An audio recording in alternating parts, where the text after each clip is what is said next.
China نے کیا ہاتھ پکڑنا ہے؟ چائنا کو بھی پتا ہے کہ یہ بس مانگے تانگے کے لیے ہر وقت کر رہے ہیں۔ جنرل باجوہ نے ایک دفعہ یہ بتایا تھا کہ وہ جب پریزیڈنٹ شی سے ملنے کے لیے گئے تو پریزیڈنٹ شی نے ان سے کہا جنرل باجوہ سے کہ آپ کب تک دنیا کو 2 نمبر چاول بیچ کے ہی سروائیو کرتے رہیں گے؟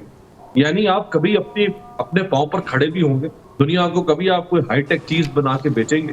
تو آئی ایم ایف پہلے بھی ان کے پچھلے دور میں بھی آئی ایم ایف نے ان کو ریلیف دیا تھا، اور اب جتنی سخت شرائط بجٹ سے پہلے تھیں اور پھر بجٹ میں وہ نظر آئیں، تو اس کے بعد اب آئی ایم ایف کے ساتھ معاملہ تو تقریباً طے ہے۔ آج کل میں کبھی بھی وہاں سے پہلی ٹرانزیکشن ہو سکتی ہے، لیکن سوال یہ ہے کہ آپ کب تک آئی ایم ایف کے ساتھ ہی چلتے رہیں گے اور آئی ایم ایف کی شرائط کی وجہ سے آپ لوگوں پر بوجھ ڈالتے رہیں گے؟ آپ تو یہ کہہ کر آئے تھے کہ عمران خان جو ہے وہ آئی ایم ایف کے قرضوں تلے ملک کو دبا چکا ہے، اور عمران خان یہ کہہ کر آئے تھے کہ نواز شریف اور اسد زرداری ملک کو قرضوں کے تلے دبا چکے آئی ایم ایف کے۔ سو یہ تو ہمیں ایک وشیس سرکل ہے بطول جس میں ہم گھوم رہے ہیں۔ جو بھی حکومت آئے گی اس کے پاس کوئی ایکسکلوسیو پلان نہیں ہے پاکستان کے معاشی ڈھانچے میں خاطر خواہ تبدیلی لانے کے لیے۔ یا ان کے پاس قرضوں کا بوجھ ہے جو باہر سے لے کے، چاہے وہ دوست ملکوں سے لیں چاہے وہ آئی ایم ایف سے لیں، یا ان کے پاس یہاں ڈومیسٹک ٹیکسیشن ہے جو کہ ڈائریکٹ اور انڈائریکٹ دونوں ٹیکسیشن کی بھرمار انہوں نے کی۔ تو اگر اسی طرح سے آپ نے معیشت کو چلانا ہے تو پھر تو آپ سے پہلے والے بھی اسی طرح سے چلا رہے تھے، ان سے پہلے والے بھی ایسے چلا رہے تھے جو کہ آپ خود تھے، اور اب آپ واپس اسی طرح سے چلا رہے ہیں۔ ٹھیک ہے امیر، آپ تو کہہ رہے ہیں کہ اس میں کچھ ایکسکلوسیو نہیں ہے اور کچھ نیا نہیں ہے، لیکن افتخار فردوس صاحب مجھے لگ رہی ہے ایک چیز ایکسکلوسیو، مجھے یہ چیزیں لگ رہی ہے کہ شہباز شریف نے کہا ہے کہ کچھ شرائط پوری کی ہیں جن کا تعلق چین سے تھا۔ اب یہ جو سٹیٹمنٹ دی گئی ہے یہ صرف پبلک ڈپلومیسی کے تحت دی گئی ہے، کیونکہ یہ تو سچ ہے کہ سی پیک اور کچھ پروجیکٹس کو لے کے، آئی پی پیز کی کچھ پیمنٹس کو لے کے آئی ایم ایف کو اعتراضات رہے اور وہ نہیں پیمنٹس، وہ نمبرز نہیں شیئر کرنا چاہتا تھا پاکستان آئی ایم ایف کے ساتھ۔ تو ایٹ لیسٹ یہ کہہ کے ہم یہ کہہ سکتے ہیں کہ کچھ نیا ہے جو میں بتا دیا ہے، just to take us in confidence, کہ کچھ بڑے لیول پہ چیزیں ہو رہی ہیں، چائنا کو انوالو کر لیا ہے، چائنا کے بارے میں کانفیڈنس میں لے لیا ہے، یا آپ اس کو نہیں سمجھتے کچھ نیا؟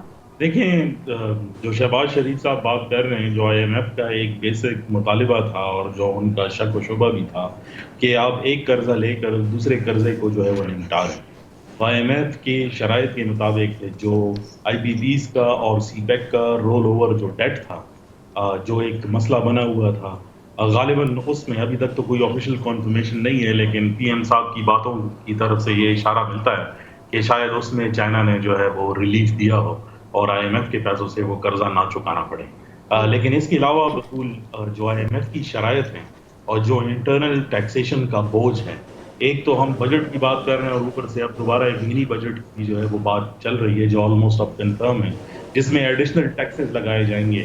تو آئی ایم ایف کا جو پہلا قرضہ ہے اور جو اسٹیٹمنٹ اسٹیٹ بینک نے دی ہے آج شام کو، اس میں کہا گیا ہے کہ تقریباً آلموسٹ 110 ارب روپے جو ہے 110 ارب ڈالر جو ہے وہ پہلی ٹرانزیکشن میں ملیں گے۔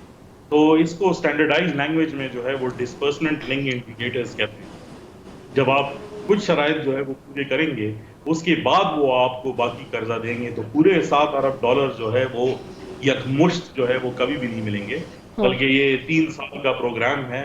تو مجھے تو نہیں لگتا کہ عوام کی طرف سے جو ہے کوئی ریلیف جو ہے وہ سامنے نظر آئے گا، کیونکہ آئی ایم ایف کی شرائط میں سب سے پہلی بات جو ہے وہ انٹرنل ٹیکسیشن کی ہے۔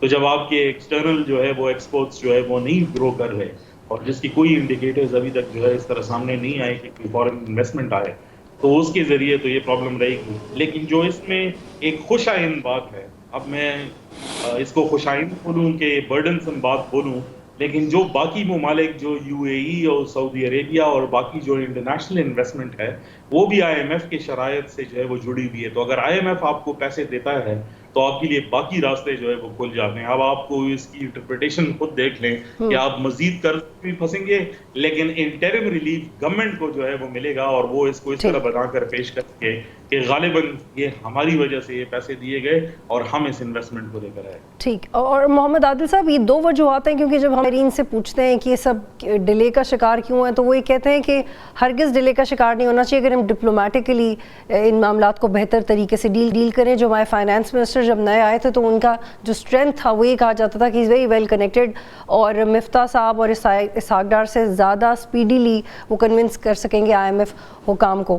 اور دوسری بات یہ کہ جن شرائط کی ہم بات کر رہے ہیں، کچھ دن پہلے بھی یہ فگر میں نے کوٹ کیا تھا کہ ہم جب یہ کہتے ہیں کہ FBR نے اپنا ٹارگٹ بڑھا دیا ہے اور اچیو نہیں کیا، اس کی وجہ ہوتی ہے کہ آپ اپنا ایکسپینڈیچر بھی اتنا ہی بڑھا دیتے ہیں. اگر ٹریلینز میں وہ نہیں جمع کر پا رہے ٹیکس تو آپ اپنا ایکسپینڈیچر کم نہیں کر رہے. تو اٹس بوتھ ویز محمد عادل صاحب. یہ ہم صرف اس کو IMF میں نہیں قصوروار ٹھہرا سکتے کہ IMF ہمیں ٹرانزیکشنز نہیں کرا. دیکھیں IMF یقینی طور پہ اس میں قصوروار نہیں ہے. IMF نے آپ کو قرضے کے لیے ایک شرط رکھی تھی کہ آپ اپنا جو آپ کے پاس قرضہ ہے چائنا سے، سعودی عرب سے، UAE سے، اس کو رول اوور کروا لیں. ابھی بھی جو حکومت جو فلفل کر سکی ہے، سعودی عرب سے تو ہم جو ہے وہ نہیں لے سکے ایکسٹرا قرضہ، تو ابھی اب ہم نے کمرشل بینکوں سے جو ہے وہ قرضہ لیا ہے، جس کے بعد جو ہے وہ IMF کی ایک شرط پوری ہوئی ہے. اور جہاں تک چائنا کی بات ہے تو ہمارا پاس جو ہمارا ٹوٹل قرضہ اس میں 36% جو ہے وہ چائنا کا جو ہے اس میں قرضہ ہے. تو چائنا ایک بہت بڑا اسٹیک ہولڈرز ہے ہماری اکانومی چلانے میں. ویسے بھی ہماری معیشت جو ہے وہ 4 ملکوں کی مہربانی سے چل رہی ہے. چائنا ہے، سعودی عرب ہے، UAE ہے اور قطر ہے.